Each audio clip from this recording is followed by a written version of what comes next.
Ukraine पर हमले की सबसे ताजा जानकारी जो है वो इस वक्त यही आ रही है कि कई जगहों पर एक साथ हमला यहां पर किया जा रहा है। लगातार अटैक जो है वो रशिया की तरफ से किया जा रहा है। कई शहरों पर रुक रुक कर बमबारी जो है वो रशिया कर रहा है और इन अलग अलग शहरों पर रशिया ये मैसेज दे रहा है कि आप फौजी तौर पर, लड़ाई के तौर पर हमारे सामने स्टैंड नहीं कर सकते हैं। ये जो हमारे एक्सपर्ट्स बार बार समझा रहे हैं वो यही कह रहे हैं कि रशिया अब उस जोन में आ गया है, उस सिचुएशन में आ गया है जहां पर उसे तय करना है कि कितने वक्त में यहां पर वो इन अटैक के जरिए जो उसके मंसूबे हैं उन्हें कामयाब करेगा। लेकिन ये तस्वीरें दिखा रहे हैं हम, ये तस्वीरें अहम हो जाती हैं क्योंकि पूरी दुनिया में इसका असर हो रहा है। चाहे शेयर मार्केट की बात की जाए या इंपोर्ट एक्सपोर्ट की बात की जाए, कच्चे तेल या कीमतों की बात की जाए, पूरी दुनिया की निगाहें इन दोनों मुल्कों पर हैं। रूस ने जंग का ऐलान कर दिया है। क्या बाकी दुनिया के मुल्क इसमें शामिल होंगे या ये रूस और यूक्रेन के बीच में रह जाएगा? ये दो मुल्कों का जंग है या जिस तरह से नाटो का इन्वॉल्वमेंट की बात की जा रही है उसका इन्वॉल्वमेंट हो सकता है। आपने बोरिस जॉनसन को सुना, उनका स्टेटमेंट सामने आया कि हमारे देश के लिए महाविनाश हो जाएगा, यानी बात कर लिया अपने आप को। तो कई पहलू हैं जिनको समझने की कोशिश हम करेंगे। राजेश पवार के पास हम चलते हैं क्योंकि वो ग्राउंड जीरो पर मौजूद हैं।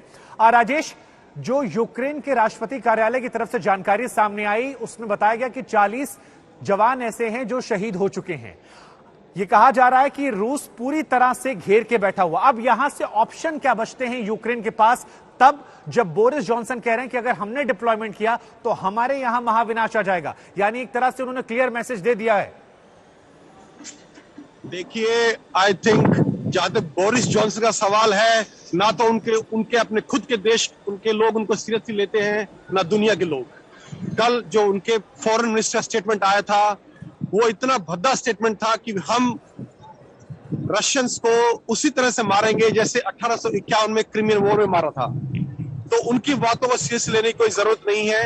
लेकिन जहां तक यूक्रेन का सवाल है, अभी यूक्रेन की ऑप्शंस लिमिटेड है। या तो वो रशिया की शर्तों पे बात करने को तैयार हो जाए, नहीं तो ये वॉर आगे एस्केलेट होगी और स्टेप बाय स्टेप होगी। अभी जो तक रशिया ने किया है, मैं एक चीज क्लियर करना चाहता हूं, ये कई जगह से मिस इन्फॉर्मेशन आ रही है कि टैंक्स आर रोलिंग इन, अंदर टैंक घुस गए हैं और सैनिक घुस गए हैं। अभी तक रशियन टैंक्स या फुट सोल्जर्स जो हैं उन्होंने डोनबास का बॉर्डर या यूक्रेन का बॉर्डर क्रॉस नहीं किया है। जो मिलिट्री एक्शन हुआ आज सुबह से वो सिर्फ प्रिसिशन एयर स्ट्राइक्स हुई हैं कुछ एयरपोर्ट्स पर, जिन्होंने यूक्रेनियन एयर डिफेंस सिस्टम को निस्तनबूद करने की कोशिश की है। इसके अलावा उनकी तरफ से अभी कोई भी मिलिट्री एक्शन नहीं लिया गया है। Over to you. राजेश, एक सवाल यहां पर फिर यह आता है कि आपने बताया कि सेट टारगेट पर अब तक रशिया ने निशाना साधा है। उसका आपके पास लौटो, उससे पहले एक बड़ी खबर दर्शकों को बता दें। इस वक्त एक अहम खबर आ रही है, यूक्रेन ने रूस से सभी तरह के राजनयिक संबंध जो हैं वो तोड़ दिए हैं। ये इस वक्त की सबसे बड़ी खबर है। रूसी हमले के बाद यूक्रेन ने राजनयिक संबंधों को तोड़ दिया है और ये इस वक्त की बड़ी खबर है। उनके राष्ट्रपति जब सामने आए थे तब उस वक्त ये बात कही गई थी। साथ ही साथ हम आपको यह भी बता दें कि रूस के हमले में 40 सैनिक और 10 लोगों के मारे जाने की खबर है।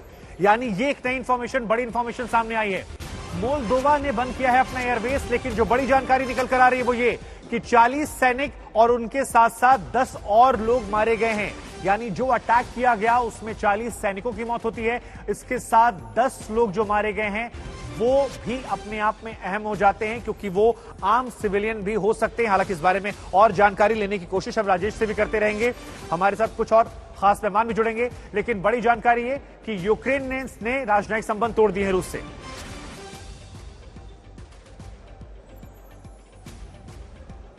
तो देखिए, हमने आपको जानकारी दी कि यूक्रेन ने राजनयिक संबंध तोड़े हैं, लेकिन यहां पर यूक्रेन के राष्ट्रपति मीडिया से मुखातिब हुए।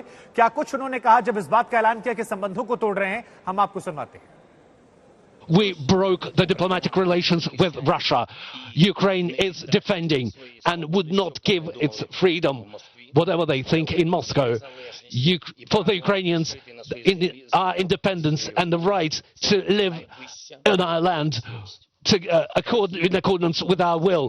Russia cowardly attacked our country early in the morning, very much like the Nazi Germany did during the Second World War.